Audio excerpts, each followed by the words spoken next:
সবাই বলছে যে আপনি কোথায়, আপনাকে কি ডিজিএফআই তুলে নিয়ে গেছে কিনা, অথবা ডিবি, এসবি, এনএসআই কেউ তুলে নিয়ে গেছে কিনা। তো বলছিলাম আমি তো বাসায় আম্মার সাথে সেরি খাবো, এখন খাইতে বসবো। তো বলতেছে পুরো অনলাইন তো ছেয়ে গেছে, যে আপনার গ্রেফতারের গুঞ্জন টুঞ্জন এগুলো আছে আর কি।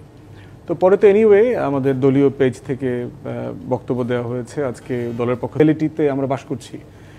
তারপরে হচ্ছে একটা পোস্ট ট্রুথ রিয়েলিটি, আসলে সত্য কোনটা, আসলে ঘটনা কোনটা, আসলেই কোনো সত্য আছে কিনা। তো সেই জায়গাতে আমরা দেখলাম যে অন্তর্বর্তীকালীন সরকার দায়িত্ব নেবার পর থেকে তাকে আন্ডারমাইন করা, তার একটা ধারাবাহিকতা আমরা মানে কন্টিনিউ দেখতে পাচ্ছি। এর ধারাবাহিকতা আমরা দেখলাম আমাদের কনসুলার অফিস যেটা আছে আপনার কলকাতায়, আগরতলায়, দিল্লিতে, এখানে সহিংস বিক্ষোভ হয়েছে, ভাঙচুর হয়েছে। আমাদের এখানে স্কন রিলেটেড অনেকগুলো ঝামেলা হয়েছে, আপনার চিটাগাংয়ে একজন আইনজীবীকে জবাই করে হত্যা করা হয়েছে। তো সবকিছুর পরেও যেটা মনে হয়েছে, আপনাকে আসলে খুব স্পেসিফিক্যালি টার্গেট করা হয়েছে। সারা রাতভর শুধু হয়তো একজন ব্যক্তিকে আমরা গ্রেপ্তারের যে গুজব শুনেছি সেটি আপনি কি মনে করছেন, কেন আসলে খুব স্পেসিফিক্যালি আপনাকে ঘিরে কোনো একটি চক্র কাজ করছে কি? একটা হতে পারে, ধরেন আমার দুইটা বক্তব্য সেনাবাহিনীকে এবং গোয়েন্দা সংস্থাগুলোকে নিয়ে রিসেন্টলি ভাইরাল হয়েছে। একটা বক্তব্য দেয়া হচ্ছে 2024 সালের 5ই আগস্ট বিকালবেলা, তখন 3টা-4টার দিকে আর কি। তখন তো বাংলাদেশের সিচুয়েশনটা, যদি কেউ দেশে না থেকে থাকে, রাস্তায় না বের হয়ে থাকে, সে সিম্পলি বুঝবে না যে 16 বছরের একটা ফ্যাসিবাদী জগদ্দল পাথর বুক থেকে নেমে গেছে, শুট অন সাইট, স্নাইপারের গুলি। মানে আমরা তো পলাতক, তো মানে মানে ডিপ ফেক যেটাকে বলে আর কি, ওই লেভেলে পলাতক ছিলাম। আমাদেরকে সবাই খুঁজে বেড়াচ্ছে হন্য হয়ে, প্রত্যেকটা এজেন্সি খুঁজে বেড়াচ্ছে। মানে দেখা মাত্র গুলি করে মেরে ফেলার জন্য বলে দেওয়া হয়েছে গোয়েন্দা সংস্থা থেকে দেওয়া হয়েছে। সেটাকে এনে মার্চ মাসের একটা পিসফুল টাইমের একটা বক্তব্যকে মানে সাজানো এবং প্রমোট করা, ভাইরাল করাটা, এটা অসঙ্গতিপূর্ণ। নিশ্চয়ই সেই বক্তব্যে কিছু অসুন্দর শব্দ আমি ব্যবহার করেছি, এটা কোনো সন্দেহ নাই, যেটা একটা সাধারণ সময়ের মতো আমি এই শব্দগুলো কখনো ব্যবহার করতাম না। কিন্তু বুঝতে হবে যে আমি আসলে কোন সিচুয়েশন থেকে বেরোয় আসছি। যে জুবিলেন্স ছিল রাস্তায়, যে বাস্তবতাগুলো ছিল, যখন বক্তব্য দিচ্ছি তখনও যাত্রাবাড়িতে গণহত্যা চলছে, তখনও সাভার আশুলিয়াতে গণহত্যা চলছে, তখনও বাড্ডা রামপুরা ব্রিজে রীতিমতো গোলাগুলি চলছে। অতএব সেই বাস্তবতা আমরা অফকোর্স আউট অফ টেম্পার ছিলাম, কেউ না কেউ আসলে এই সুযোগগুলোর ব্যবহার করছে। আর দ্বিতীয়ত হচ্ছে আমার 2-3 দিন আগের একটা টক শো, একটা টেলিভিশনে, যেখানে আপনি বলছিলেন এই জায়গাটিতে ডক্টর মোহাম্মদ মিজানুর রহমান আছে কিনা। এখন যখন দেশে আসলে একটি পরিবর্তিত রাজনৈতিক পরিস্থিতিতে আছি আমরা, দেশ হয়তো নির্বাচন নিয়ে ভাবছিল সামনে ডিসেম্বরে, ঠিক সেই সময়টাতে এই ধরনের গুজব কিংবা জরুরি অবস্থা জারি হওয়ার মতন এত স্পর্শকাতর একটি বিষয় নিয়ে গুজব, কিভাবে দেখছেন বিষয়টিকে? দেখুন, বর্তমানে আমার মনে হচ্ছে যে পুরো রাষ্ট্রটাই একটা গুজবে পরিণত হয়েছে, এবং কোথায় কি হচ্ছে, কোথায় কি হবে, জনগণও এটা নিয়ে খুবই শঙ্কিত আছে। কারণ রাষ্ট্র ব্যবস্থা যদি গণতান্ত্রিক প্রক্রিয়া থেকে অন্যদিকে ডাইভার্ট হয়ে যায়, সেক্ষেত্রে এটা হয়। যেটা বলছিলেন যে বিগত 15 বছর ধরে শেখ হাসিনার সরকার সমস্ত প্রতিষ্ঠানগুলোকে, বিশেষ করে গণতান্ত্রিক প্রতিষ্ঠানগুলো যা ছিল, আদালত অঙ্গন বলেন, আমাদের নির্বাচন কমিশন থেকে নির্বাচন ব্যবস্থা বলেন, তিনভাবে কথা বলার কোনো পরিবেশ ছিল না। যখন আমরা সকল রাজনৈতিক দল এবং আপামর জনগণ রাস্তায় নেমে এসেছিলাম, এর পরিপ্রেক্ষিতে একটি অভ্যুত্থানের মধ্য দিয়ে একটি অন্তর্বর্তীকালীন সরকার বাংলাদেশে প্রতিষ্ঠা হয়। কিন্তু এই সরকারের সময় এসে আমাদের যে ছাত্র সমাজ, যে তরুণ নেতৃত্ব, যারা রাজপথে দাঁড়িয়ে নেতৃত্ব দিয়েছে, আমরা সমর্থন করেছি, তারা এখন একটি রাজনৈতিক দল প্রতিষ্ঠা করেছে।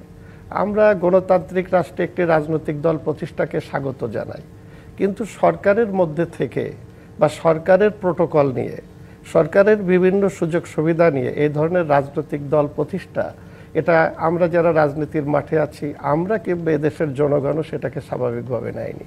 পাশাপাশি যারা এই রাজনৈতিক দলের নেতৃত্ব দিয়েছেন, তাদের অতি কথন এবং অপরিপক্ষ যে সমস্ত আলোচনা বা বিভিন্ন সোশ্যাল মিডিয়া কেন্দ্রিক আমরা যা দেখছি, এতে করে জনগণের মধ্যে এবং আমরাও নানাভাবে মানে বিভাজন, বিভক্তিতে চলে যাচ্ছি। যদি সংক্ষেপে এই কথাটা বলি, যে জুলাই অভ্যুত্থানের মধ্যে শেখ হাসিনার এই ফ্যাসিস্ট সরকারের 15 বছর আমরা যারা তার বিরুদ্ধে আন্দোলন করেছি, সমস্ত রাজনৈতিক দল এবং জনগণের মধ্যে একটা বিরাট ঐক্য গড়ে উঠেছিল।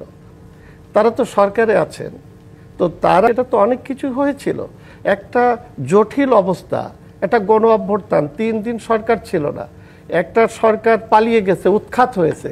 এই পরিস্থিতিতে নানা জায়গায় নানা কথা হয়েছে, কিন্তু তারপরে আমরা সবাই জাতীয় ঐক্যমত্যের ভিত্তিতে তো একজনকে আমরা সরকার প্রধান করলাম।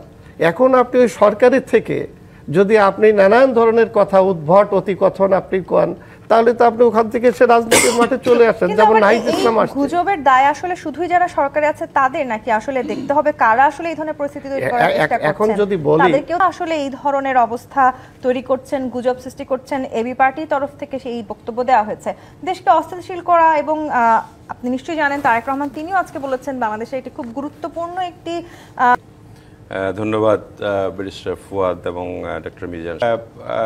রাজনীতিতে বিশেষ করে বাংলাদেশ জাতীয়তাবাদী দল মনে করে তারেক রহমান সাহেবের বক্তব্য তো আপনারা শুনেছেন, আজকেও শুনেছেন, এবং আমাদের একটা বর্ধিত সভা হয়েছিল, সেখানেও তিনি বলেছেন আমাদের স্লোগান একটা, সুদৃঢ় ঐক্য রুখে দিতে পারে সকল ষড়যন্ত্র। আমাদের যদি ঐক্য থাকে তাহলে এই ষড়যন্ত্র এগুলি রুখে দেওয়া যাবে, এটাতে আমি বিশ্বাসী। এটাতে খুবই আমি যে অস্থির তা নয়, কিন্তু গুজব, এটা গুজব তো গুজবই।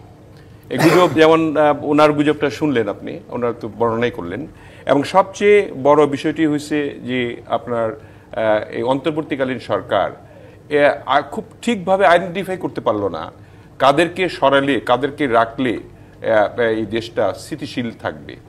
সেটা না করার কারণে এই গুজবগুলি আমরা বেশি করে ছড়াচ্ছি, এবং এই গুজবের একটি মাত্রই অবস্থান আমার কাছে মনে হয় দেওয়া হয়েছে, বার্তা দিয়েছেন একটা, যে তারা নির্বাচন ছাড়া কোনো কাজও করতে চায় না।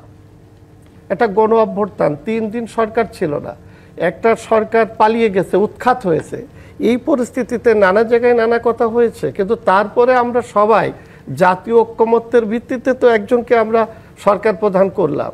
এখন আপনি ওই সরকারের থেকে যদি আপনি নানান ধরনের কথা উদ্ভট অতিকথন আপনি কন, তাহলে তো আপনি ওখান থেকে এসে রাজনীতির মাঠে চলে আসেন, যেমন নাহিদ ইসলাম আসছে। গুজবের দায় আসলে শুধুই যারা সরকারে আছে তাদের, নাকি আসলে দেখতে হবে কারা আসলে এই ধরনের পরিস্থিতি তৈরি করার চেষ্টা করছেন? এখন যদি বলি, তাদেরকেও আসলে এই ধরনের অবস্থা তৈরি করছেন, গুজব সৃষ্টি করছেন, এবি পার্টির তরফ থেকে সেই বক্তব্য দেওয়া হয়েছে দেশকে অস্থিতিশীল করা। এবং আপনি নিশ্চয়ই জানেন তারেক রহমান তিনিও আজকে বলেছেন বাংলাদেশে এটি খুব গুরুত্বপূর্ণ একটি ধন্যবাদ ব্যারিস্টার ফুয়াদ এবং ডক্টর মিজান।